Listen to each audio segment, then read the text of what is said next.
America ఇప్పుడు మళ్ళీ చైనాకి ఒక బిగ్ షాక్ అనేది ఇచ్చింది. అది ఏంటంటే 245% టారిఫ్ అనేది వేసింది అమెరికా చైనా పైన. అసలు ఇది ఎవరు ఎక్స్‌పెక్ట్ చేయంది. ఎందుకంటే ఇలా 2 డెవలప్ అయిన కంట్రీస్ ఈ విధంగా టారిఫ్స్ వేసుకుంటూ ఉంటే ప్రపంచ దేశాలకి ఎంతో నష్టం చేకూరుస్తుంది.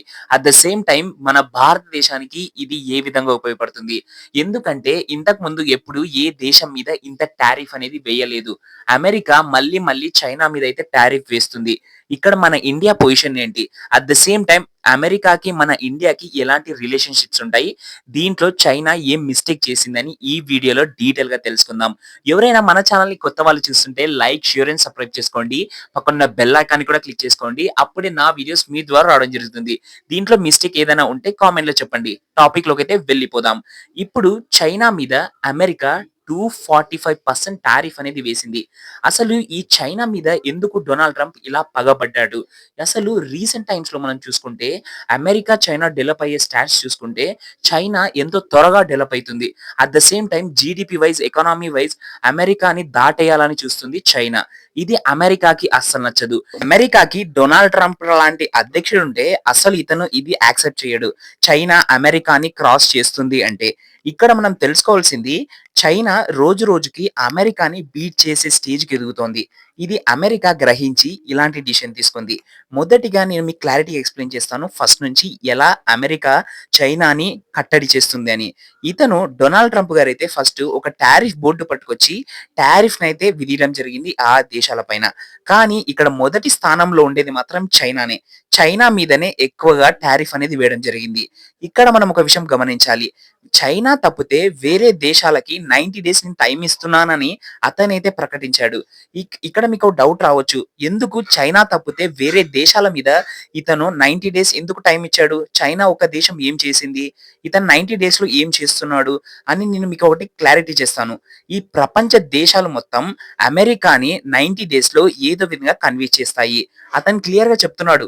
మీరు రండి, నాతో మాట్లాడండి, టారిఫ్ తగ్గిస్తాను అని.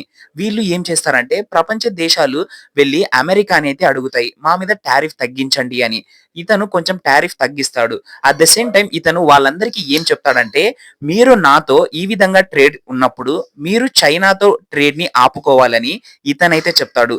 ఎందుకంటే ఇతనికి మెయిన్ ఎజెండా చైనా డెవలప్ కాకూడదు అనే ఎజెండానే ఇతనిది. అందుకే ఇతను చైనా అనే దేశాన్ని మీరు మర్చిపోండి. అమెరికాని ఏం చెయ్యాలనా చెప్తాడు. ఎందుకంటే ఎక్స్‌పోర్ట్ చేసే దాంట్లో అమెరికా ఉంది. మీరు ఏం భయపడొద్దండి. ఎందుకంటే ప్రపంచ దేశాలతో మేము పోరాడతాము. మీరు అమెరికాతో కలిసిపోండి. చైనాని మర్చిపోండి. చైనాతో మీరు అంటే చైనా నుంచి మీరు ఏవైనా కొనుగోలు చేస్తే అమెరికా మీకు సపోర్ట్ చేయదని ఇతనైతే చెప్తాడు. ఇలానే అమెరికా నుంచి మన ఇండియా ఒక అగ్రీమెంట్ చేసుకుంది. $500 బిలియన్ అగ్రీమెంట్ అయితే చేసుకుంది మన ఇండియా అమెరికాతో. ఇతను 90 డేస్‌లో ఏదొకటి చేస్తాడు కాబట్టి మనమైతే ముందు జాగ్రత్తగా ఇలాంటి డిసిషన్ అయితే తీసుకున్నాము. ఎందుకంటే మన ఇండియాకి ఇది చానా ఇంపార్టెంట్. రీసెంట్ టైమ్స్‌లో మనం చూసుకుంటే అమెరికాకి, ఇండియాకి చాలా స్ట్రాంగ్ రిలేషన్‌షిప్స్ ఉన్నాయి. ఇక్కడ మనం తెలుసుకోవాల్సింది ప్రపంచ దేశాలు మన ఇండియాని ఫాలో అయిపోతాయంటే అది ఆ దేశాల పైన డిపెండ్ అవుతుంది. ఎందుకంటే అతను ఎంత సైలెంట్‌గా ఉంటే అంత తగ్గిస్తాడు. తన మెయిన్ ఎజెండా వచ్చేసి చైనా మాత్రమే. అందుకే ఇతను చైనానే టార్గెట్ చేస్తాడు కాబట్టి ప్రపంచ దేశాలు మొత్తం వీళ్ళు అంటే టారిఫ్ తగ్గించండి అని చెప్తే అతను ఏదో ఒకటి చేస్తాడు. అట్ ద సేమ్ టైమ్ చైనాతో మీరు ఫ్రెండ్‌షిప్ అనేది బంద్ చేయాలని అయితే చెప్తాడు. ఇక్కడ చైనాతో ఎందుకు ఇతను ఫ్రెండ్‌షిప్ బంద్ చేయాలని చెప్తున్నాడని మీకు డౌట్ రావచ్చు. ఎందుకంటే ఇప్పుడు ఒక దేశం అయితే చైనాని తొక్కలేదు. అంటే చైనాని అంటే ఇప్పుడు మన భాషలో చెప్పుకుంటే అష్టదిగ్బంధనం. అన్ని వైపులా ఇది మూసేయాలి. చైనా అనే వస్తువులు కాదు, చైనా ప్రొడక్ట్స్ కావచ్చు, చైనా అనే కంపెనీస్ కావచ్చు. అన్నీ మనం మూసేయాలంటే అమెరికా ఒక్క దేశం వల్ల అవ్వదు. ప్రపంచ దేశాలు కలుస్తేనే అమెరికాని అంటే చైనాని ఆపగలరు. అందుకే డొనాల్డ్ ట్రంప్ ఒక మాస్టర్ ప్లాన్ అనేది వేయడం జరిగింది. ఈ విధంగా చేస్తే చైనాని ఆపేయొచ్చు. అంటే నేనొక్క దేశం కలుస్తే అది కాదు.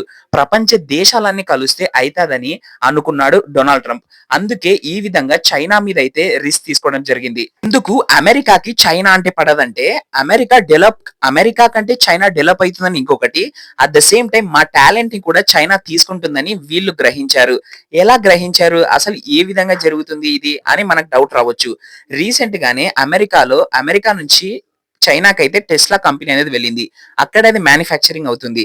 చైనాలోనే ఇది తయారు చేస్తారు. అమెరికాకి పంపిస్తారు. ఇదే విధంగానే ఇదే మోడల్‌ని వాళ్ళు బీవైడీ అని కంపెనీ క్రియేట్ చేసి చైనా ప్రపంచవ్యాప్తంగా ఈ కార్లయితే అమ్ముతుంది. ఈ విధంగా కాపీ చేస్తుంది ఏ వస్తువు నుంచైనా. అంతెందుకు ఇంకొక ఎగ్జాంపుల్ వచ్చేసి రీసెంట్‌గానే చాట్‌జీపీటీ ఏఐ కంపెనీ అనేది ఉంది. అది అమెరికా కంపెనీ. ఇదే విధంగానే రీసెంట్‌గా చైనా వాళ్ళు ఏం కనుగొన్నారు? డీప్‌సీక్ అనేది కనుగొన్నారు. ఇలా ఏదైనా కూడా అమెరికా దగ్గర నుంచి ఇది అమెరికాలో ఉన్న కంపెనీస్‌ని కాపీ చేస్తుంది.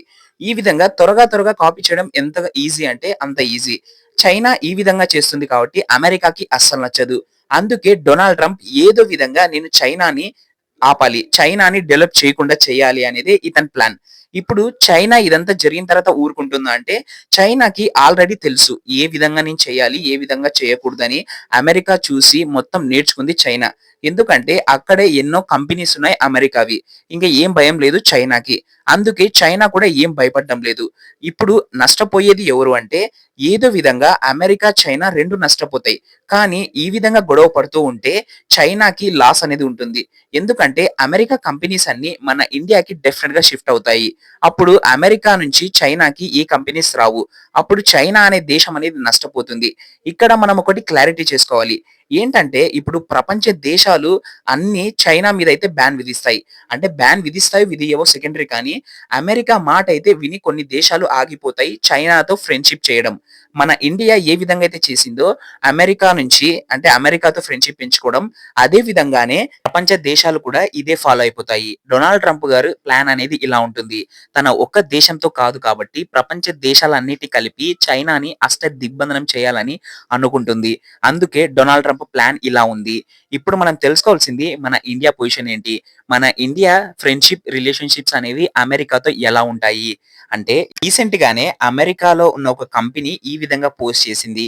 ఏమనింది అంటే అమెరికా ఇప్పుడు ఏం ఆలోచిస్తుందంటే చైనాలో ఉన్న కంపెనీస్ ఇండియాలో పెట్టాలని ఆలోచిస్తుందని ఇలా స్టేట్ బ్యాంక్ ఆఫ్ సిటీ అనే ఒక కంపెనీ అయితే అంటే అది ఒక గవర్నమెంట్ కంపెనీ అమెరికా నుంచి అయితే ఈ విధంగా పోస్ట్ చేసింది మన ఇండియా గురించి. డొనాల్డ్ ట్రంప్ కూడా ఎగ్జాక్ట్‌లీ ఇదే ఆలోచిస్తున్నాడు. చైనాలో ఉన్న కంపెనీస్‌ని యాజ్ ఇట్ ఇండియాలోకి రప్పియాలని అయితే డొనాల్డ్ ట్రంప్ ఆలోచిస్తున్నాడు. మనం కూడా ఇక్కడ చానా స్మార్ట్‌గా అయితే బిహేవ్ చేయాలి. At the same time China నుంచి కూడా మనకైతే రిక్వెస్ట్ అనేది రావడం జరుగుతుంది. మీతో మేము మార్కెటింగ్ పెంచుకుంటామని, మీతో మేము క్లోజ్‌గా రిలేషన్‌షిప్స్ ఉంటాయని ఈ చైనా నుంచి కూడా రావడం జరుగుతుంది. కానీ మన ఇండియా స్టాండ్ అనేది చానా ఇంపార్టెంట్. అమెరికా కంపెనీస్ ఇండియాకి రావాలంటే అంత ఆషామాషీ విషయం కాదు. మన దగ్గర అన్ని వసతులు మనం క్రియేట్ చేసుకొని అప్పుడు మనం చాలా స్ట్రాంగ్‌గా బిలీవ్ చేయాలి. ఎందుకంటే మనం ఏ వర్క్ అయినా క్లారిటీగా చేస్తాం. మన ఇండియన్స్ హార్డ్ వర్కింగ్ పీపుల్స్ అని ప్రపంచ దేశాలకి మొత్తం తెలుసు. మన సివిలైజేషన్ దగ్గర నుంచి మనం ఏదైనా పని స్టార్ట్ చేసామంటే అది సక్సెస్‌ఫుల్‌గా రన్ చేస్తాము. ఒకరికి ఏదైనా అయింది అంటే ఒకరికి అంటే ఫ్రెండ్‌షిప్ పరంగా కూడా మనం ఎప్పుడు మోసం చెయ్యము. అది అమెరికాకి వేరే కొన్ని దేశాలకి తెలుసు. ఓవరాల్ టాపిక్ వచ్చేసి మన ఇండియాకి ఏదైనా ప్లస్సే. అంటే అమెరికా, చైనా గొడవ పడితే టారిఫ్ అంటూ మన ఇండియాకే ప్లస్ అవుతుంది. ఈ ఇన్ఫర్మేషన్ మీకు నచ్చినట్లయితే లైక్, షేర్ అండ్ సబ్స్క్రైబ్ చేసుకోండి. పక్కన బెల్ ఐకాన్‌ని కూడా క్లిక్ చేసుకోండి. అప్పుడే నా వీడియోస్ మీ ద్వారా రావడం జరుగుతుంది. దీంట్లో ఏదైనా మిస్టేక్ ఉంటే తప్పకుండా కామెంట్ చేయండి. అప్పుడే నేను ఇంకా బెటర్ ఇవ్వగలను. మీ లైక్, షేర్ అనేది నాకు చాలా ఇంపార్టెంట్. మళ్ళీ వీడియోలో మళ్ళీ కలుద్దాం. జై హింద్.